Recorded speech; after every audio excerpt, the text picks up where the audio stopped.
Sejam muito bem-vindos e muito bem-vindas a mais um episódio aqui do Saúde Fora da Caixa. E hoje a gente vai falar de um assunto, gente, que até pra mim é difícil de falar. Porque quem me acompanha aí nas redes sociais sabe que eu tenho um drama com a prática de exercício físico, mas eu chamei pra conversar comigo um cara que, além de manjar muito disso, é um dos responsáveis por me fazer ficar minimamente ativo aí. É um grande amigo, um profissional que me acompanha e acompanha os meus pacientes já há bastante tempo. E eu tenho a honra de receber o Diego Cury, que é profissional de educação física e fisioterapeuta, e a gente vai falar muito sobre exercício, sobre movimento e como que a gente, que se entende como pessoas fora do padrão, como que a gente pode usar o exercício a nosso favor e não contra a gente, que é o que a gente tem ouvido até aqui. Amigo, obrigado pela presença, seja muito bem-vindo. Imagina, eu que agradeço aí o convite, uma honra para mim estar aqui participando para falar desse tema que sou apaixonado e tentar quebrar alguns paradigmas aí, porque no senso comum a gente vê muita coisa que mais afasta as pessoas do exercício físico do que aproxima, né? Então, acho que é bem interessante a abordagem dessa pauta, porque tanta gente sedentária, tanta gente precisando fazer o exercício físico por N motivos. E a gente vê aí, né, o negócio não andando. Não andando, né? Sabe que esses tempos eu fiz um vídeo que eu acabei excluindo, cara. Eu postei ele no meu Instagram, eu acho que foi, sei lá, julho, agosto, assim. E eu excluí porque eu fui atacado. De vez em quando acontece isso nas redes sociais, não sei porquê. Né? E a galera da educação física me cacetando, assim, porque eu falava no vídeo que a maior parte das pessoas gordas não se sentem acolhidas no ambiente de exercício físico, que é uma absoluta verdade. A gente tem estudos científicos sobre isso, inclusive, mas eu tento me abster das confusões, então eu arquivei o vídeo e deu tudo certo. Por que será que é assim, Diego? Por que será que é tão difícil a gente conseguir construir ambientes que sejam de fato acolhedores para quem tá fora do padrão físico estético ideal, assim? Será que existe um padrão ideal, né? Mas enfim. Sim. Isso é uma coisa que, se falando assim em padrão, né? É uma coisa que eu sempre tento refletir, porque, querendo ou não, é claro, não existe um padrão ideal, né? Mas a gente, em todos os momentos da história, sempre houve um padrão estético, ele já variou bastante, né? Já foi muito diferente do que é hoje. Total. Hoje em dia a gente vê a cada 5, 10 anos mudando também. Então, é inevitável as pessoas se espelharem ou terem, ou aparecer mais na mídia, assim. O que a gente não pode é ser escravo disso, né, cara? A gente não pode menosprezar uma pessoa que não alcança esse padrão. Querer que a pessoa alcance de qualquer maneira, a qualquer custo, um padrão desse. Porque às vezes esse padrão ele é falso, né? É um padrão que tem Photoshop, é um padrão que tem um monte de produtos por trás, né? Que às vezes lá no Instagram da musa ou do cara lá bombadão, a gente só vê uma parte, né? O que está por trás dos panos a gente não enxerga. Então, muitas vezes esse padrão ele é praticamente inalcançável. E eu acho que vem de um rolê estrutural, né? Porque acaba que o ambiente de exercício físico vai ser um retrato da sociedade de modo geral. Exatamente. Se a pessoa gorda não é bem vista na rua, não é bem vista numa loja, não consegue achar roupa, não consegue estar pertencendo em nenhum espaço, é lógico que no exercício físico... mais um, né? É só mais um ambiente, espaço, né? Eu acho que vai muito da formação profissional também, assim. Até mesmo da formação educacional mais pessoal, assim, do profissional. Isso. Porque eu vejo... Eu sou um cara que eu tenho bastante empatia, assim. Me considero uma pessoa bastante empática. Então, para mim, sempre foi tranquilo acolher pessoas que fogem do padrão. Seja o padrão estético, seja uma pessoa que tem alguma deficiência, alguma coisa. Enfim, pessoas que não têm a ver com aquele ambiente de academia, que, querendo ou não, é um ambiente hostil, não só para quem está fora do padrão estético de gordura, digamos assim, mas para pessoas, tipo, tem o cara lá que é um nerdzão, que não é, tipo, atleta, vai para academia, cara, é um ambiente muito hostil. Hoje em dia, as academias também, essa questão das academias de rede, que tem muito aluno, menos profissional, o profissional ele está mais distante do aluno. É mais automatizado, um atendimento menos humanizado. Então a tendência é piorar, né, cara?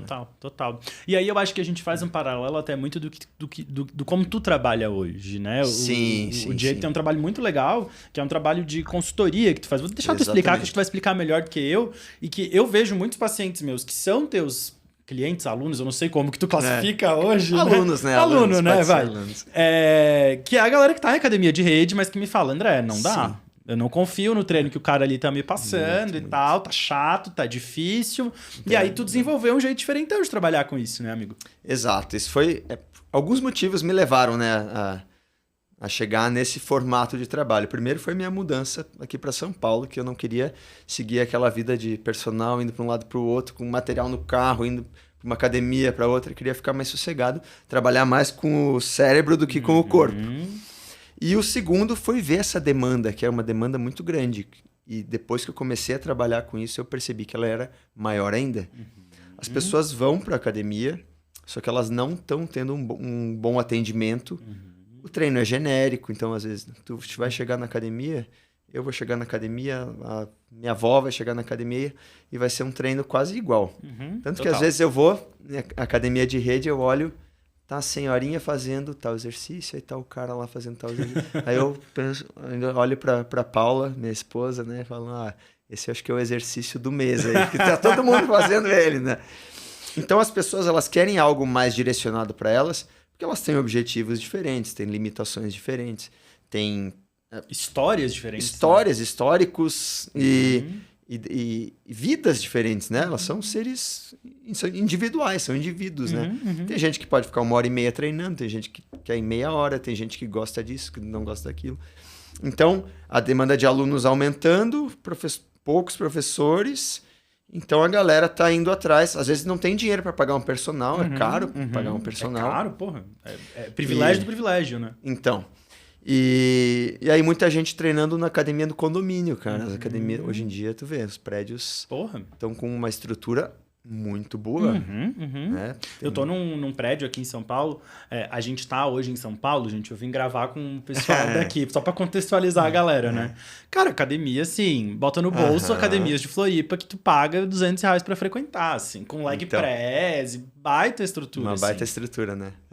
Então, muita gente também que tem a estrutura no condomínio, só que, o que eu vou fazer? Como é que, né? E aí, tendo alguém que carregue ali, direcione, oriente. E tem uma coisa legal do teu trabalho, e de vários outros profissionais de educação física que começam a surgir hoje, assim, tu nem deve lembrar disso, porque é igual quando os pacientes me contam as coisas, né? Porque 2 anos atrás, não sei o que, eu falo, claro, porque a gente ouve muito, né? Mas teve um dia, quando tu ainda me dava personal, que a gente foi fazer um exercício, eu não lembro se foi numa academia, acho que era na rua, uma época que a gente treinava na beira-mar, né? Assim... E aí a gente foi fazer um movimento que era tipo... Eu tenho quase certeza que era supino. Ainda. Pandemia. Tenho quase certeza que era um supino improvisado num banco, alguma coisa assim. E aí eu falei, porra, eu odeio fazer supino. E aí tu foi a primeira pessoa na minha vida que falou assim, não, calma, mas se tu odeia fazer o supino, a gente não precisa fazer o supino. A gente tem N possibilidades para ter os mesmos resultados que a gente teria dali. Sim. E até hoje eu percebo que na hora que tu monta os treinos, tu vai olhar o que a pessoa se sente confortável de fazer, o que ela gosta de fazer. E eu acho que é esse tipo de visão. Além do estigma que tem dentro da academia hoje, a gente também parar de achar que a pessoa tem que sofrer e fazer uma coisa que ela odeia para alcançar alguma coisa dentro do exercício. Assim, cara, isso não faz nenhum sentido. Isso é cultural dentro da educação física. Eu fiz até um vídeo uma vez falando que por que o profissional de educação física se orgulha quando ele é chamado de carrasco? Que botou a pessoa pra sofrer, não sei o quê. Cara, tem quem gosta, claro. Ótimo. Se você tá atendendo uma pessoa que gosta de sofrer no treino lá, faça ela sofrer no treino. Agora, se você tá atendendo uma pessoa que não gosta, é uma ignorância tua, é violento, né? É uma burrice tua como um profissional fazer uma pessoa que não gosta de sofrer. Talvez até entregue uma má qualificação técnica, né, Diego? Sim. Porque assim, eu já tive vários personagens. Hoje eu treino com a tua consultoria, já faz acho que 1 ano, 2 anos, acho que é mais até. Então faz um tempo assim que eu não tenho personal. Eu tive vários personagens e teve muito personal que eu via que era super limitado, assim. Que, esse exercício me dói, ou esse exercício, puta, eu não gosto de fazer. E aí entra numa coisa meio autoritária, que eu, que sou profissional... eu que sou profissional de saúde, que sei o que tá por trás das coisas, que eu tipo, não, peraí. não tenho o que fazer. Teria outras opções. Daria pra variar aqui. E aí também entra num negócio que eu acho que é meio... diminui um pouco a profissão de vocês, né, cara? Porque o movimento físico é um negócio muito completo, muito complexo, e a galera tá lá batendo na mesma tecla, fica com aquele olhar estética, rendimento. Hoje em dia, agora a gente tá numa nova onda aí, né? Até com os podcasts, com os influencers fitness, muito voltado para fisiculturismo, estética e tudo mais. Então, algumas pessoas, até leigas e muitos profissionais, se espelham naquilo ali e colocam todas as pessoas naquela formatação, como se tivessem que aplicar aquilo ali para todas as pessoas. Cara, os caras estão falando de atleta de alto rendimento, com hormônio, com suplementação, com patrocínio, que vivem daquilo. Aí vai pegar a tiazinha lá que está começando a treinar no condomínio, porque tá com o colesterol lá em cima... E aí você vai ter que dizer pra ela, não, é o supino até a falha, tia.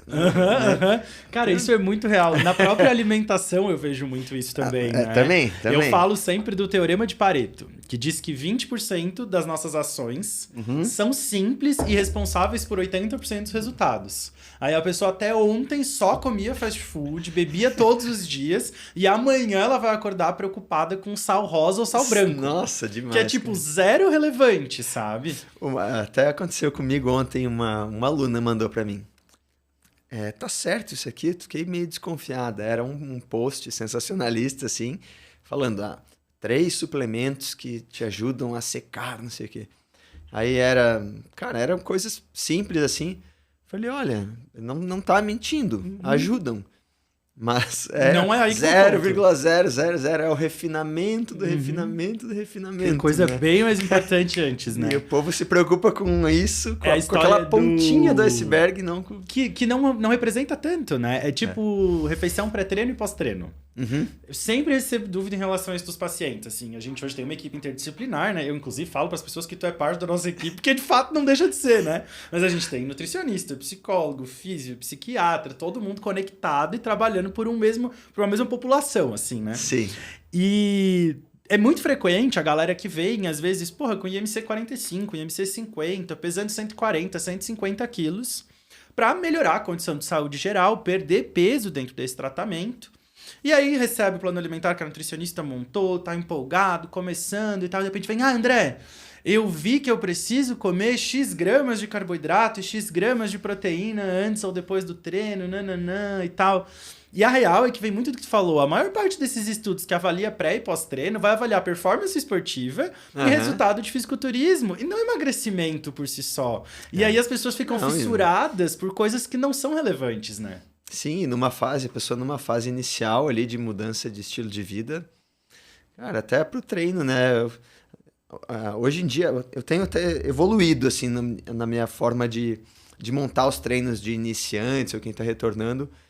Quem eu vejo que tem dificuldade lá de trás já de manter uma rotina, o primeiro protocolo que eu monto, eu explico bem pra pessoa, porque senão a pessoa também vai pensar, esse cara montou de qualquer jeito pra mim. Eu falo assim, o teu primeiro protocolo vai ser muito simples, porque meu primeiro objetivo contigo vai ser tu criar esse hábito de novo. Se eu colocar coisa muito complexa, em 2 semanas tu vai desistir, coisa que vai fazer tu sofrer demais. E aí vamos conversando. Se em 2 semanas ele falar, Diego, tô curtindo, pode dar um... Aí a gente ajusta. Mas se não, é coisa simples para a pessoa ter o mínimo de obstáculos e de barreiras possíveis para conseguir dar continuidade, né? E aí eu acho que a gente puxa um assunto que é sensível e importante, cara. Motivação para fazer exercício físico. A impressão que eu tenho é que hoje a gente tem um discurso... Eu não consigo fazer um podcast sem falar de dinheiro de alguma forma, assim. Porque, cara, sempre gira em torno disso, né? As pessoas começam um processo de cuidar da saúde ou de praticar exercício físico com um objetivo fim. Com um resultado fim, porque isso dá dinheiro, porque isso gera lucro. Mas a real é que, cara, não tem que ter resultado fim quando a gente fala de construção de saúde. Saúde é dinâmica e é processo pro resto da vida. Não vai acabar, né? E aí a motivação, vem com um monte de fala de coaching motivacional aqui na internet. E que é motivação, no fim das contas? Eu pensei nisso hoje até. Interessante, que antes mesmo de saber que a gente ia abordar esse assunto, eu tava tomando banho lá antes de vir, pensando na motivação. E alguns profissionais que falam, né, que motivação, tem que ter disciplina, não sei o quê. E aí, muito do discurso meritocrático, assim, de que se a pessoa tá gorda é porque ela é fraca, é porque ela é covarde, é porque não tem atitude, sabe? Cara, é a mesma coisa que tu falar lá pra pessoa que é dependente química que ela não para porque não quer. Total. Você acha que a pessoa não queria, tá indo fazer exercício e adorando? Né? Cara, a gente tem que olhar para a pessoa como um ser humano complexo ali e de forma mais global, assim, porque alguma coisa tá, né, acontecendo ou já aconteceu na história dela. E as pessoas são atravessadas ao longo da vida por tantas vivências, por tantas situações, por tantas particularidades. As construções, assim. Que é muito raso a gente falar que o cara tem que ir lá e conseguir fazer e pronto. Só vai. Não pensa, não faz só sentido, vai lá, cara. Só vai e faz. E aí a gente vê na prática, né, Diego? A gente vê pessoas que conseguem ir lá e tomar atitude para executar algumas ações e pessoas que tu vê que, cara, não vai. Eu tenho um paciente que eu converso todos os dias nos primeiros meses de tratamento, que o simples fato de a pessoa ter uma pessoa para ela mandar a mensagem naquele momento é revolucionário. A pessoa não tá perdendo peso, a pessoa às vezes não tá nem executando o que deveria executar e tá tudo bem. Porque qual que é o nosso papel, né? É nutrir essa construção, é nutrir esse processo que de fato vai fazer com que a pessoa chegue em algum tipo de resultado que nem sempre é estético, nem sempre é perda de peso. Às vezes o resultado é só dizer que, porra, esse mês eu treinei 8 vezes. Esse mês eu consegui ir 3 vezes por semana. Esse mês deu certo. Então essa motivação eu acho que é algo bem problemático, né? A gente tem que... Eu sempre procuro... Uma frase que eu gosto de falar assim é fazer a pessoa ressignificar o exercício. Então, antes de construir algo mesmo, às vezes tu precisa fazer uma desconstrução do que aquela pessoa pensa que é o exercício. Às vezes ela já teve uma experiência horrível com algum profissional, ou com alguma modalidade, ou com algum ambiente em que ela praticou o exercício. E aí tu tem que tentar desconstruir aquilo lá. Às vezes leva anos, a pessoa fica traumatizada anos ali sem querer fazer. E construir devagarzinho uma nova visão e fazer ela enxergar sentido no exercício. E não só, né, ficar naquele olhar estético. Às vezes, simplesmente ela vai fazer, vai começar lá devagarzinho, vai perceber, opa, tô conseguindo brincar com meu filho sem ficar ofegante. Cara, eu até me arrepiei, cara. Porque essas pequenas conquistas, cara, são extraordinárias, assim. Adoro ver minhas alunas, né? Hoje em dia eu trabalho praticamente só com mulheres, conquistar resultados estéticos, assim, que eu sei que mudam a vida delas, autoestima e outras coisas. Mas uma pessoa que me fala que ficou sem dor, que começou a trabalhar melhor, ter mais energia para brincar com os filhos. Cara, isso é uma coisinha que é diária na vida dela e que muda demais, cara. Total, total. E eu acho que tem um lugar, eu me vejo hoje nessa etapa, assim, que eu tinha vários traumas com exercício e não tinha me dado conta de que esse era o meu ranço. Olhei pra isso e beleza. E hoje tem um lugar de assim, não, calma, eu preciso ir. E aí, quando eu vou, eu fazer a primeira série, ai, que bom que eu vim. Bom, toda a vida é essa sensação, assim, sabe? Sempre. E isso é muito louco, né? Reconhecer esse lugar é muito louco. Tem uns pacientes que me falam que não sentem isso, eu sempre fico com vontade de duvidar. Eu não duvido porque não combina comigo. Porque, cara, pra mim, sentir ali o gostosinho do exercício... Eu não tô dizendo que acostuma e fica fácil, não. Todos os dias, na hora de ir, eu quase desisto. Várias vezes eu desisto. Mas sempre que eu vou, tipo, porra, que bom que eu vim. Pra mim é raríssimo eu ir e falar que me arrependi. Teve uma vez esse ano, até coloquei lá no Instagram um dia, falei, primeira vez nesse ano que eu fui e me arrependi de ter vindo. Devia ter ficado em casa mesmo. Mas eu gosto, né? Porque eu gosto. Mas não foi sempre assim, tá? Quem tá pensando aí que eu nasci já gostando, não. Depois, qualquer hora dessa, vocês vão. Eu vou te pedir pra contar essa história aí, porque ela é boa. Mas é interessante isso, porque tem algumas pessoas que realmente não sentem isso. E aí eu percebo que, nossa, às vezes eu tô pensando muito na minha bolha. Tem que furar essa bolha, porque tem gente que realmente... Mas, aí eu digo pra essa pessoa que ela deve se oportunizar, se dar a oportunidade de experimentar novas modalidades. Não precisa ir pra uma academia. Total. Olha aí a galera que tá curtindo demais jogar beach tênis. Total. E pessoas de várias idades, de vários tipos físicos, assim. Então, às vezes, a academia não era para ela ali, mas esse gostinho é na hora do beach tênis lá. E às vezes aquilo preenche de alguma forma, né? O beach mesmo é uma modalidade que, cara, eu tenho muito paciente que joga, assim, e que fala, André, nem conto como exercício. Nem lembra que tá fazendo exercício. Isso, só vai, só flui, assim. Eu consigo sentir isso em alguns treinos de musculação. Foi legal tu ter falado esse negócio de se arrepender de ir, porque eu tive uma situação assim esse ano também, cara, de ir treinar, o treino ser uma bosta, eu parar, tipo, no quarto exercício e falar, chega, eu vou embora, porque assim, o que eu tô fazendo aqui? E aí parar pra pensar, era um dia que eu tava super estressado, tinha dormido mal, não tinha comido direito, tava com uns problemas chatos de trabalho, de vida pessoal. Sabe aquele dia que assim, ó, não, sabe? Cancela a agenda e fica em casa se der que era melhor. Tem dia que não dá, mas também tem o dia que tá tudo errado e o exercício salva, né? Sim, total. Hoje eu tive isso, tá? Hoje foi um dia que eu tava, putz, estourou uma bucha grande no final da manhã. Eu não ia treinar, era pra ter treinado de manhã. E eu tô num lugar que tem uma puta academia, né? Daí eu falei, cara, quer saber? Eu tô puto com a vida. Eu vou treinar porque eu sei que vai melhorar. Dito e feito. Fui lá, meia horinha de treino, saí bem melhor, bem mais animado. É mais frequente isso do que a gente se arrepender, né? Sem dúvida. Sem dúvida. Várias vezes eu já fui assim, daí... tô no aquecimento lá. Nossa, que saco, né? Aí faz o segundo exercício, terceiro, aí tu termina... Tu vê, eu até postei hoje no meu Instagram ali. Galera, às vezes, durante o treino, coloca lá, professor desgraçado, não sei o que, né? Termina o treino, treinar é maravilhoso, recomendo pra todo mundo. Nossa, começa puto, mas termina... Não é dever, é prazer. É. Boa. E me diz uma coisa que eu queria que primeiro tu contextualizasse a galera. Conta pra gente um pouquinho dessa tua história com exercício, que eu acho que é legal. E aí já conta pra gente também essa coisa de ter as duas formações, né? Porque tu o profissional do movimento, né? Tu foi fazer as duas graduações que trabalham com isso, né? Então vamos lá. Bom, pra quem não sabe, eu nasci no interior lá, então quando criança brincava muito na rua. Morei em prédio a partir dos 5 anos ali, mas era um prédio que tinha muita criança na mesma faixa etária, bastante espaço, e aí a gente ia pra rua também. Então, cara, eu tive muita experiência motora quando criança. Embora os meus hábitos alimentares, assim, dentro de casa não fossem muito bons, porque na minha família, cara, o pessoal não comia nada de salada praticamente. Cara, não tinha muito controle. Na verdade, não tinha nenhum controle, assim. E até espero ter puxado a genética da minha avó, porque ela, mesmo assim, e fumando horrores, ela viveu até os 94 super bem. Deve ser feliz, ser feliz. Né? A única explicação é que ela era feliz. Então,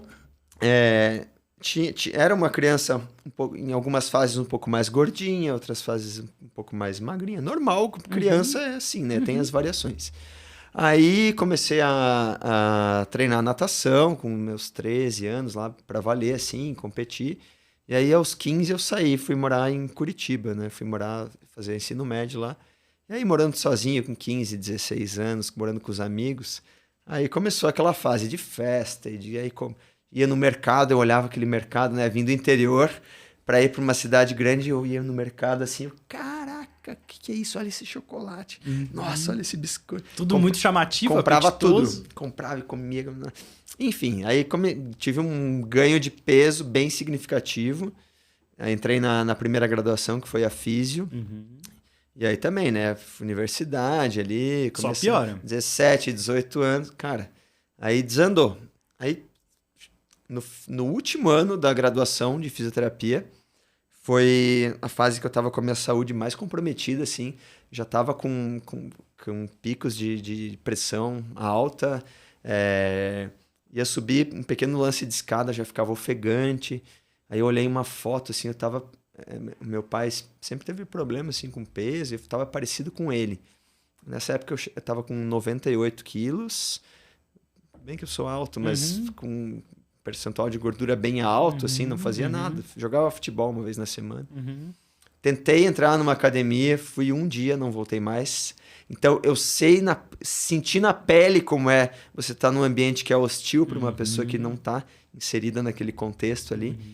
Tanto que sempre eu lembro desse dia e me faz atender as pessoas de uma maneira diferente, Boto fé.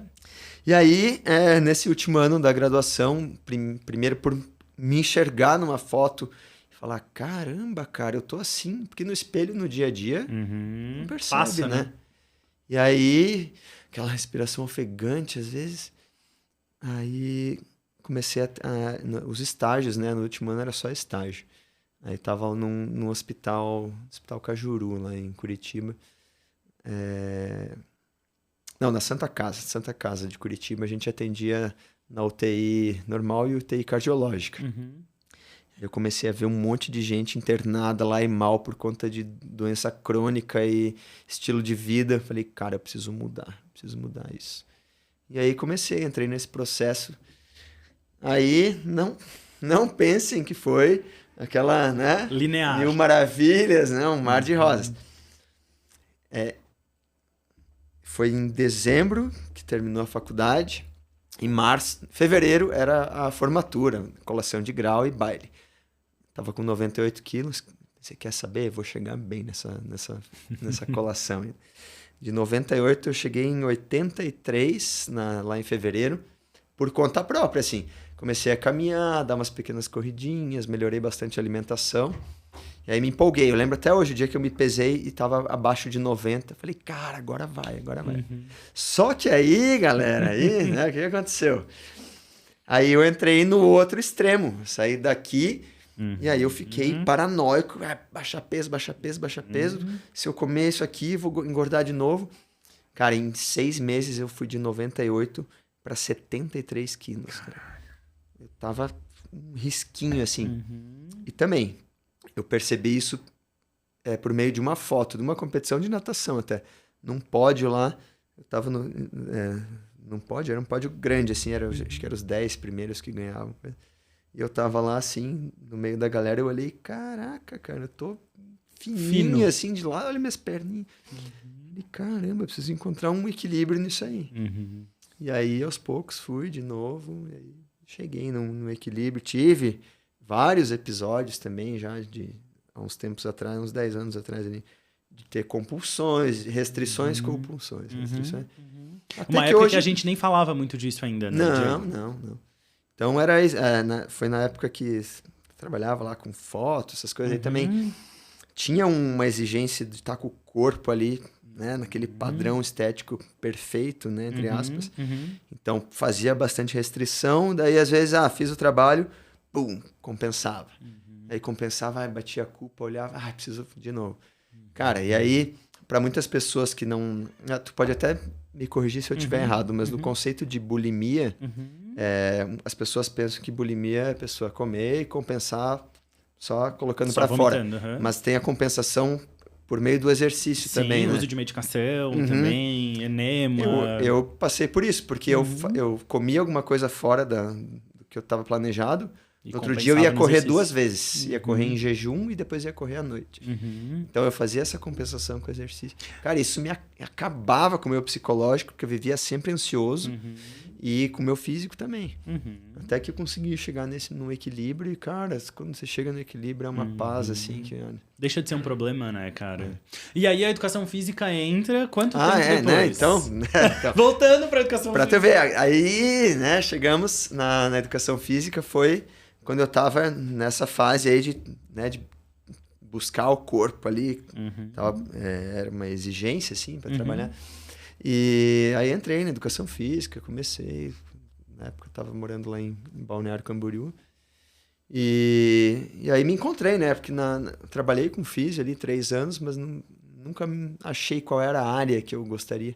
E aí na educação física foi realmente que eu falei, nossa, cara, é isso que eu quero. Quero ajudar as pessoas aí com exercício físico e talvez pessoas que têm uma história parecida com a minha, que eu passei, eu possa ajudar, né, indicar um caminho sem passar por tanta dificuldade, assim. Então, aí encontrei esse meu propósito aí, né? E eu acho que a gente fala aqui da bulimia como esse transtorno alimentar que vem com as compensações, né? Então, o indivíduo que geralmente vai comer muito... vai ter uma sensação de plenitude muito grande com essa ingesta grande de comida e logo depois ele vai executar algum tipo de purgação, que pode ser o vômito, é o que a gente mais conhece, até porque a mídia de vez em quando põe uma personagem na novela e tal, que retrata isso. O exercício é extremamente comum como ato bulímico. Extremamente comum. É até romantizado esse ato, é estimulado. Né? É estimulado a compensação. Sempre que a gente compensa comida com alguma coisa, isso é um problema. Isso não é bem quisto. Comer a mais e fazer exercício para compensar. Em termos de saúde mental, isso pode ser um problema. Não é um problema bioquímico, né? Sim. É um problema psicomental mesmo, né? Também é muito comum o uso de laxativos. Muito comum chá de sene, chá de cavalinha e outros. Diurético. Tinha, por exemplo, tinha um trabalho agendado, hoje é segunda, né? Para final de semana. Essa semana eu já estaria aqui, ó, aguinha. Fazia foto daí, né? Isso. Aguinha, na época eu comia carne ainda, era frango sem sal. Era estratégia de gente que é fisiculturista, vai subir no palco, lá tem que estar seco, né? Aí, o que mais? Aí tomava laxante, diurético antes, para ficar... né, com a pele colando assim. Cara, e aí a ansiedade, porque aí qualquer deslizezinho, vinha uma retenção. A retenção, né? Hoje eu olho as fotos do que eu achava que tava uma retenção, eu olho e penso, caramba, cadê? Como é que eu enxergava isso, cara? Porque é um transtorno de imagem tão grande que hoje em dia é inacreditável eu olhar e pensar que eu via algo ali...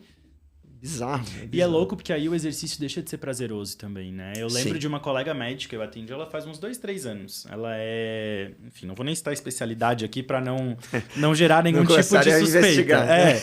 Mas enfim, ela era médica e me procurou para emagrecer. E aí logo na primeira consulta, ela me descreve uma rotina alimentar. E enquanto ela descrevia a rotina alimentar, ela já justificava a rotina alimentar dela com exercício físico. O tempo inteiro. Não, eu saio pra correr e tal, e não, saio pra correr. Cara. Daí quando eu como isso, eu saio pra correr. Quando eu como isso, eu vou fazer yoga. Quando eu como isso, eu faço musculação.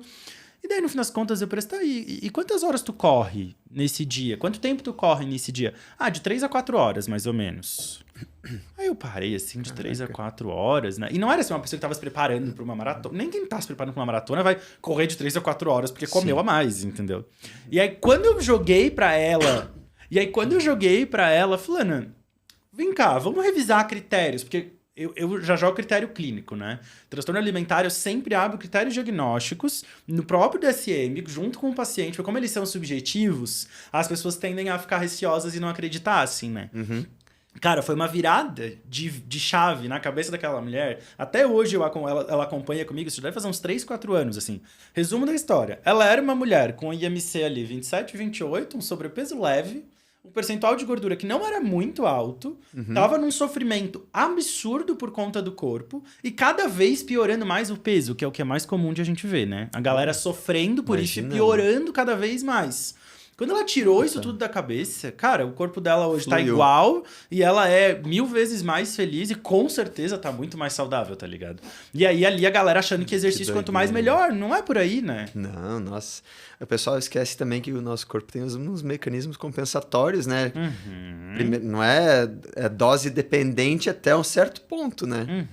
Então, e aí tem uma outra coisa que eu queria te trazer que eu acho que vem bem de encontro com isso, assim.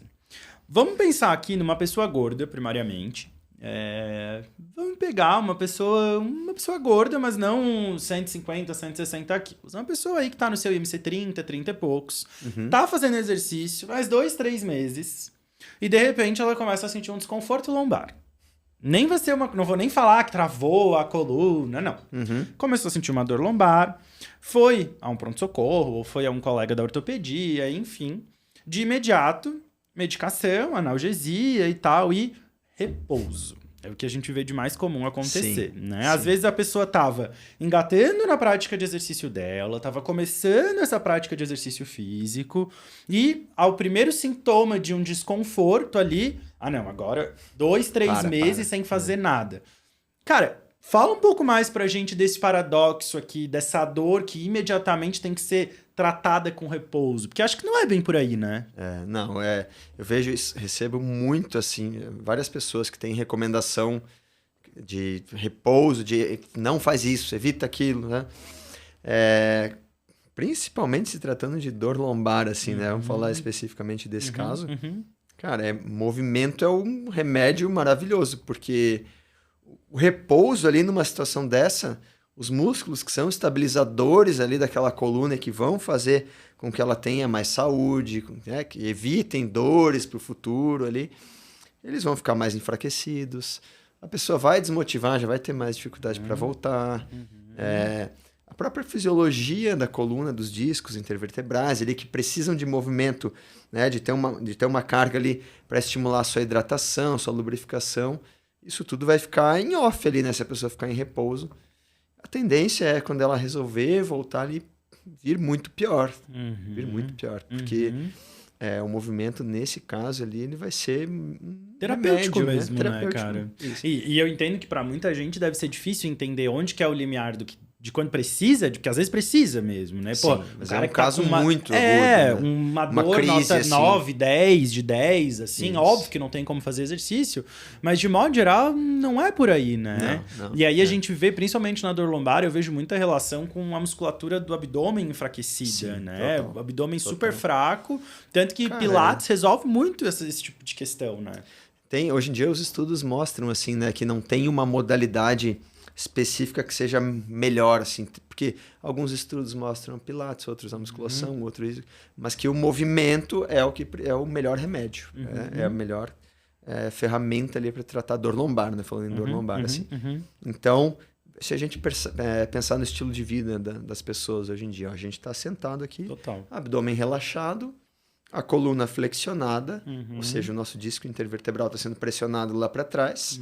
Se a pessoa já tem uma tendência ali a uma hérnia, né, ou uma protusãozinha do disco. Já é uma pessoa mais pesada, que já é um fator de risco para isso também, né? Exatamente, a musculatura está enfraquecida. Então, pelo estilo de vida, assim, de trabalho, hoje em dia, muito tempo sentado, se não tiver um mecanismo compensatório, a tendência é ter desconforto. Tanto que, nossa, não sei os números agora, mas a grande maioria da população ou já sentiu ou Eu sente acho que dor chega em lombar. 60% ou 70%. Tem um É estudo bem assim, alto. de quem É já bem sentiu alto. ou vai sentir dor lombar na vida, né? E acho que ainda dentro dessa pauta aqui, tem um termo que vocês da educação física usam bastante, que são as valências do exercício físico, né? Eu vejo no próprio meu dia a dia, assim, hoje eu treino contigo, e tem até uma novidade que tu ainda nem tá sabendo, mas eu voltei a dançar depois de muitos anos. E aí eu conheci uma escola lá em Floripa, cara, sensacional, Que assim. massa. Quem for de Floripa e quiser conhecer, chama Mutama. É uma escola de dança, movimento e expressão. Então, eles têm aulas que vão trabalhar o movimento dentro de uma outra perspectiva, assim, justamente para trabalhar outras valências. São aulas bem diferentes, até parecido com o que a gente já trabalha de alguma forma, mas sem carga, mais no solo, mobilidade, tal e tal e tal. É maravilhoso, Bacana. assim, é muito legal. E aí eu vejo no meu dia a dia que as pessoas procuram o exercício físico hoje muito pautado, elas validam o exercício físico delas muito pautado na força e no aumento da frequência cardíaca. Então, pro meu exercício estar sendo bom, a minha carga Sim. tem que estar progredindo e eu tenho que ficar exausto, eu tenho que ficar muito cansado. Isso é um pouco incoerente Intensidade. quando a gente avalia intensidade, acho que essa é a É palavra isso. que eu queria. É um pouco incoerente quando a gente fala de outras valências, né, Diego? Ah, total, porque vamos pensar estritamente no físico, músculo esquelético, assim. Perfeito. Um pouquinho sistema nervoso também. Cara, a gente pode trabalhar equilíbrio. Tive uma aluna que teve um probleminha neurológico, aí ficou com muita dificuldade em equilíbrio. Há uns tempos atrás, a gente trabalhou exercícios para melhorar o equilíbrio dela, para ela voltar a ficar 100% ali. Pô, melhorou demais. Coordenação motora, que mais? Propriocepção, mobilidade. melhorar a sua consciência corporal, né, que entra na propriocepção.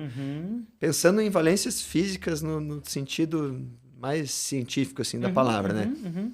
Mas a gente usa o exercício, né, como uma ferramenta pode ser para socialização, veja que a gente já falou ali. Total. Tanto beach tennis quanto crossfit tem tanto sucesso assim, porque existe uma comunidade envolvida dentro daquilo ali. Então, de apoio mútuo, a gente tem as necessidades psicológicas básicas do ser humano, que quando a gente consegue atingi-las por meio do exercício físico, a tendência de aderência é muito maior, que são a interação social, né, a socialização, a autoeficácia, assim, a sensação de estar conseguindo cumprir com aquelas tarefas, a autonomia, né? A pessoa saber que tem autonomia para fazer aquilo e ter uma participação no processo, não só ser mandada fazer aquilo. Então, se a gente consegue atingir essas necessidades básicas ali, a chance da pessoa continuar é muito maior. Cara, isso é muito real. Eu fiz recentemente minha primeira aula de lira. Lira, pra quem não sabe, tu deve saber. Sim, sim. É tipo um bambolê pendurado no teto, assim. É uma parada de acrobacia, assim, né? Bem difícil, assim. Eu já tinha feito tecido há um tempo e eu não sustentei o tecido porque eu achei muito difícil. Tipo, a primeira aula foi até meio frustrante, assim. Eu me senti um panaca tentando me pendurar naquele negócio e aí não voltei. A sensação de autoeficácia. Nossa, e foi numa época, assim, cara, eu acho que foi começo da pandemia, ou tipo... Não, foi um pouquinho antes da pandemia aliviar, que eu tava bem paradão, e aí foi um horror. E aí eu fiz, enfim, fui agora, recente, fazer minha primeira aula de lira. Primeiro que esse espaço que eu comentei da Mutema é um espaço muito massa, assim, um espaço super acolhedor, só gente do meu meio, do meu mundo, então é outro rolê já, né? E aí, além disso, eu cheguei lá e na primeira aula eu consegui subir o negócio e fazer umas brincadeirinhas. Porra, eu vim pra São Paulo agora pra gravar. Louco pra ir de novo já. Triste, porque eu não vou estar lá pra ir. Não estive lá na aula da semana passada, mas assim, louco da vida, entendeu? Pensei, olha a loucura, pensei em trocar a passagem aérea, porque eu podia vir no outro dia, né? Passou pela minha cabeça. Aí quando eu fiz conta de grana, eu falei, tá, não, calma, não é por aí, né? Mas é muito isso. E só porque eu consegui fazer a parada, tá ligado? Nem sei se vai sustentar, vou virar a pessoa da lira, não vou... Não é sobre isso, tá ligado? Sim. Mas tu ir lá e tu conseguir concretizar e fazer a parada é maravilhoso, né? Agora imagina uma pessoa que não gosta de exercício, que já teve experiência ruim, chegar num ambiente, ser mal atendida, né? E aí a pessoa vai e orienta ela a fazer um exercício super difícil, que ela vai se sentir totalmente incompetente ali. Agacha com a barra livre, 40 quilos cada lado. Já não volta. Nem termina, né? Vai embora antes de acabar. Cara, tem muita gente que vai chegar num ambiente de academia, que é o mais comum quando se procura exercício, a pessoa ela já vai meio contrariada ali, e ela já vai esperando a primeira coisa dar errado para ela dizer, eu sabia que não era para eu vir. Né? Já vai procurando problema, né? Cara, ela já passou por tantas coisas, não pode julgar a pessoa. Cara, isso é muito verdade, Diego. Você vai lá, a recepcionista da academia te olhou. Pronto. Me olhou com uma cara, né? Cara, mas eu vejo isso no meu trabalho também. Eu treino toda a minha equipe e eu falo pra eles, no primeiro mês a gente não pode falhar com essas pessoas. Elas estão tão maltratadas, elas estão tão machucadas que sim, eu vou responder no sábado de noite a mensagem que eu podia demorar uma semana pra responder, sim. Que eu não vou dar crédito pra essa pessoa poder sofrer a partir de alguma atitude minha que não é minha culpa, porque é quase uma reparação histórica. Ele foi tão massacrado, ela sofreu tanto em tantas tentativas que o médico não respondia, que o médico era grosso, fala com a secretária. Isso, tá ligado? Que eu não vou dar crédito pra isso. E no exercício acontece a mesma parada. É muito real isso. A gente tem que ter uma posição de construir esse espaço para além do seguro, sabe? A gente tem que... É over-delivery mesmo. É entregar mais para que a gente consiga conquistá-los e aí, de fato, se torne um ambiente seguro para eles executarem essas ações, assim. E tem uma parada que eu acho curioso dentro desse mesmo contexto ainda. O exercício tá quase sempre vinculado a sofrimento. A gente já falou disso aqui hoje, né? Eu percebo... no pain, no gain. Eu odeio essa frase, assim, né? Eu sou ativista contra essa fala. Inclusive, eu falo, no pain, I gain, né? Porque, cara, que isso, né? Que cultura de ódio e violência é essa que a gente perpetua? Sabe que tem uma que o pessoal usa que é bacana, que é no brain, no gain, né? Total. É mais legal, faz mais sentido, né? E aí eu percebo essa cultura de violência e de sofrimento em torno do exercício físico. E hoje eu estudo muito mudança de comportamento, mudança de padrão de hábitos, assim, né? Eu sou um médico muito mais do diálogo, apesar de também prescrever quando tem indicação clínica, mas eu entendo o processo de construção de um novo estilo de vida e basicamente só estudo isso, assim. E tudo que a gente estuda sobre isso fala exatamente o oposto. Primeiro, não pode ser sofrido. Segundo, não tem que ter expectativa de resultado.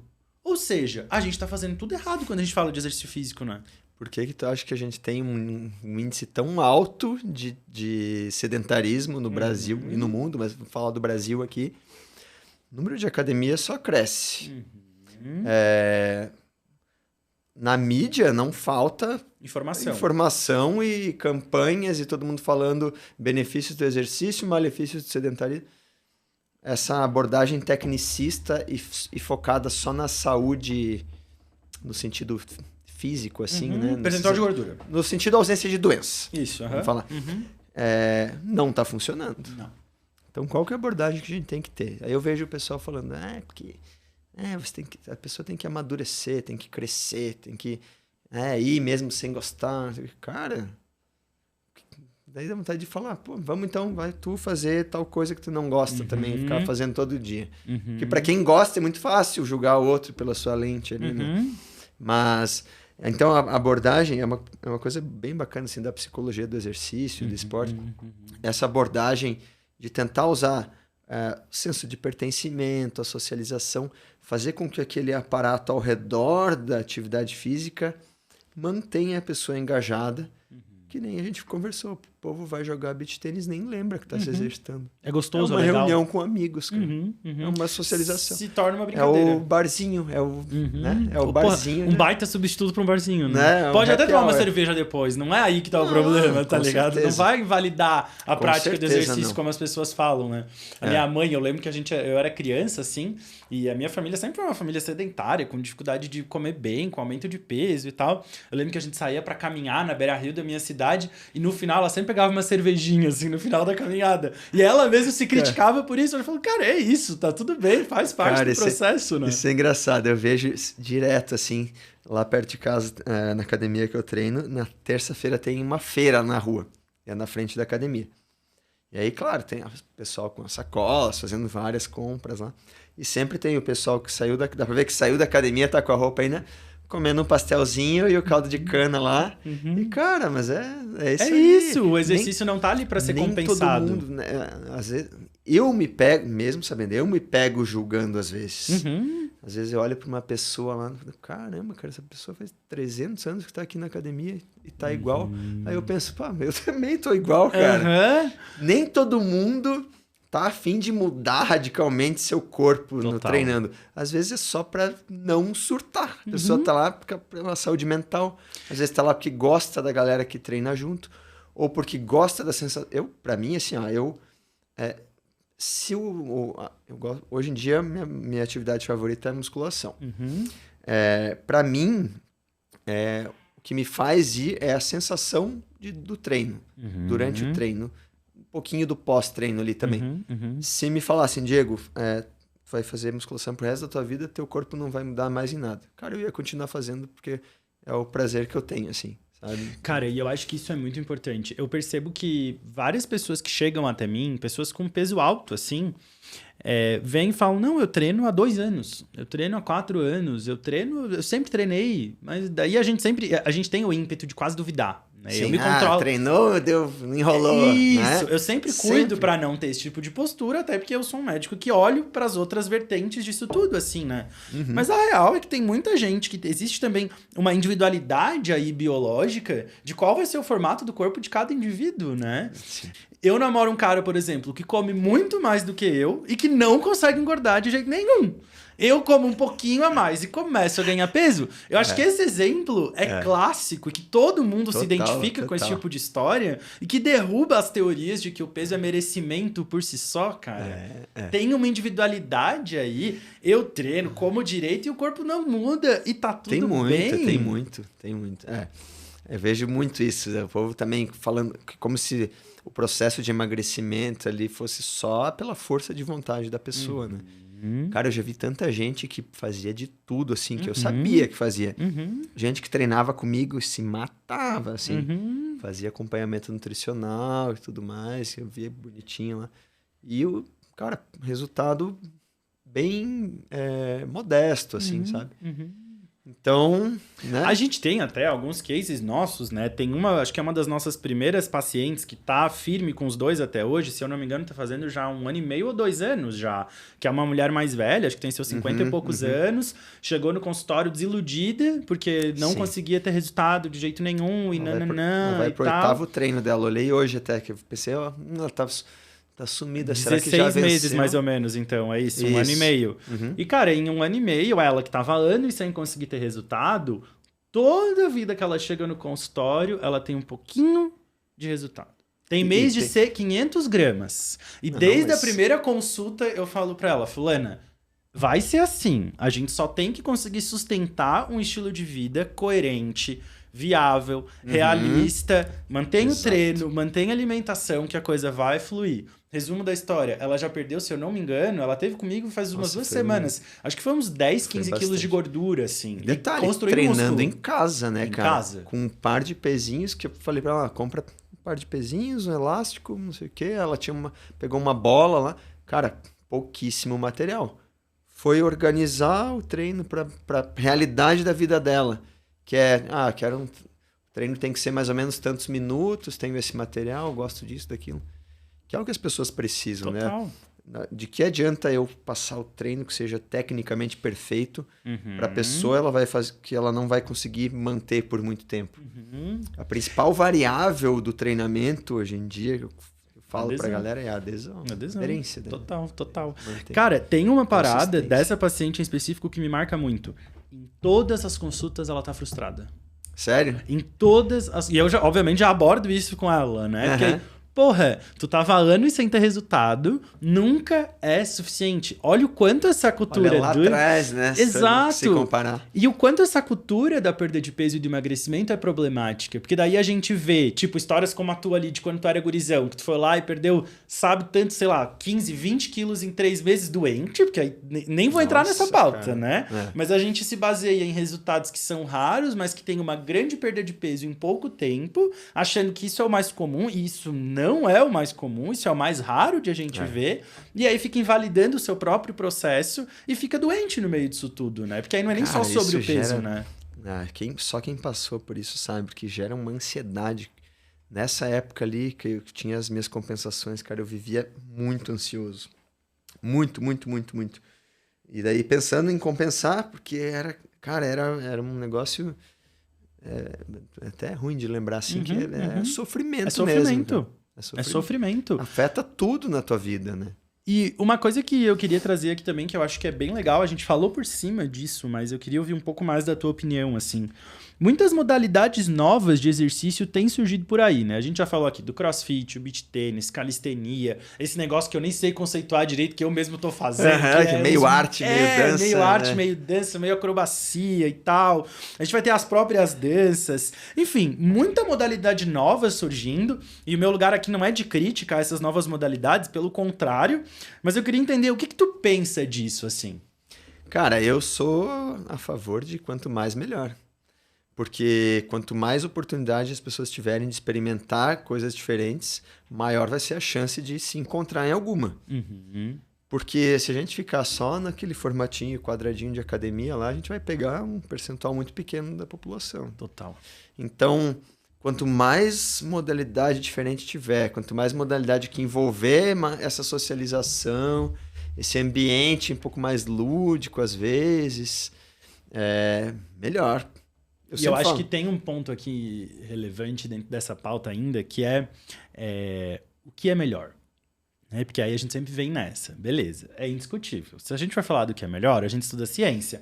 Força resistida para falar de mortalidade, de redução de mortalidade, prevenção de doença. Terapeuticamente falando, né? É a melhor coisa. Mas daí a gente volta na aderência que tu tinha trazido antes, né? Cara, o que eu tenho de paciente que chega para mim falando que não vai fazer força de jeito nenhum. E aí eu falo, tá bom, tá tudo bem.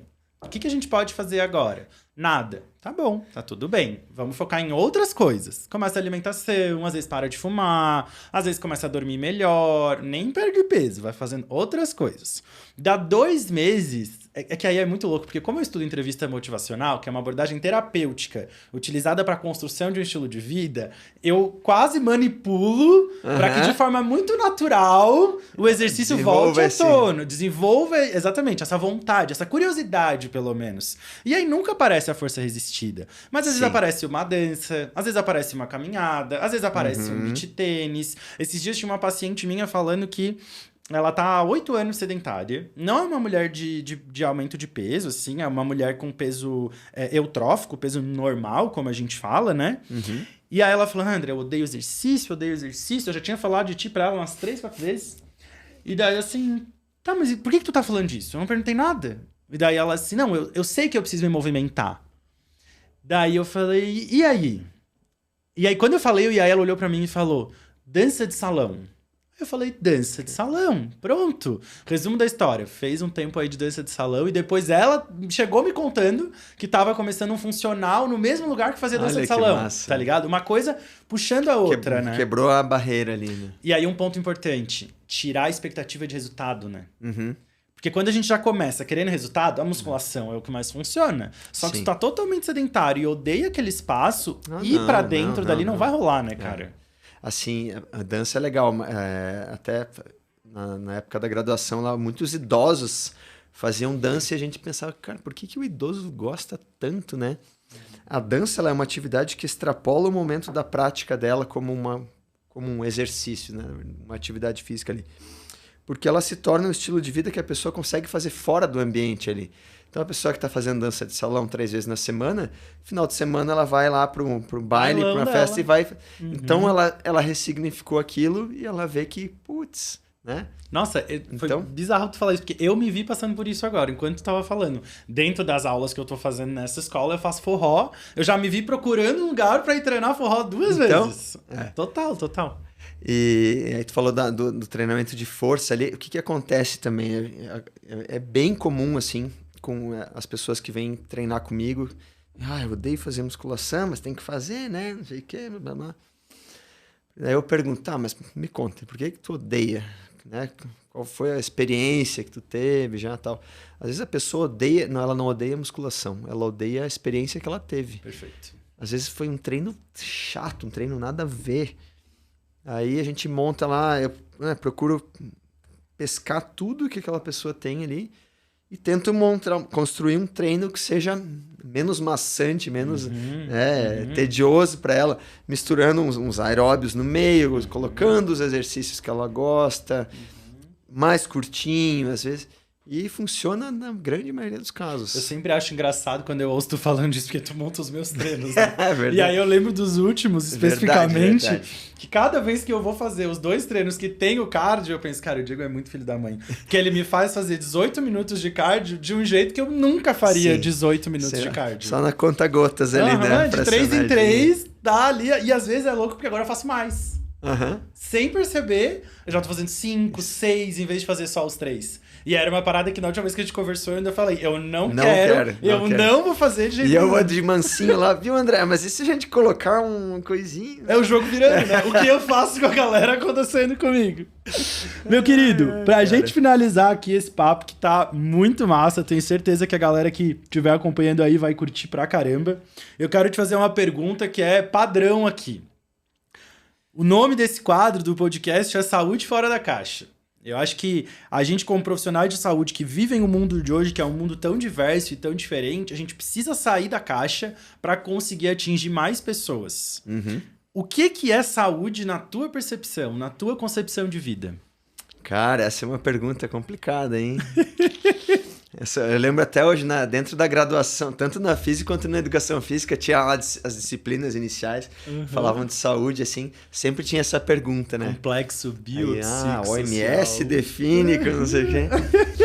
Cara, pra mim, hoje em dia, saúde é um processo global, assim, do ser humano. São relações sociais, são experiências, vivências, históricos. Cara, é algo bem voltado para essa questão de interação social, assim mesmo.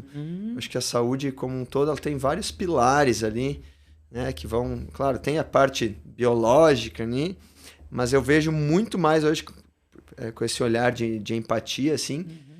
pensando num aspecto mais global, de enxergar o ser humano como um todo, como um ser complexo e de diferentes vertentes, assim, digamos. Difícil definir, né? É difícil, né? Enquanto tu falava, me veio algo assim. Eu acho que saúde, ao mesmo tempo que dá pra dizer que é tudo, dá pra dizer que não é nada. Que essa tendência que a gente tem até de querer conceituar a saúde, ela por si só já é problemática. Porque o que é saúde pra mim Não necessariamente vai ser saúde pra ti, que não vai ser pro outro.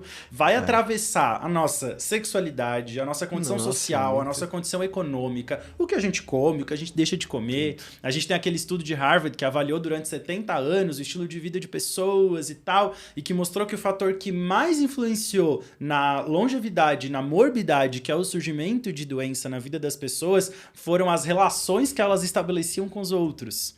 E aí, às vezes, tá a gente se chamando de profissional de saúde e martelando galera que, sei lá, tá doente, faltou treino porque tava doente, por exemplo. Que é um exemplo clássico, assim, né? Sim. O personal brigando porque a pessoa tá, sei lá, com febre e não foi treinar. Tipo, qual que é a lógica disso, tá ligado? Total. Então eu acho que é difícil mesmo conceituar a saúde. Nossa, e a provocação demais. Aqui é essa mesmo. É igual ao conceito de qualidade de vida, né? Que eu vejo também.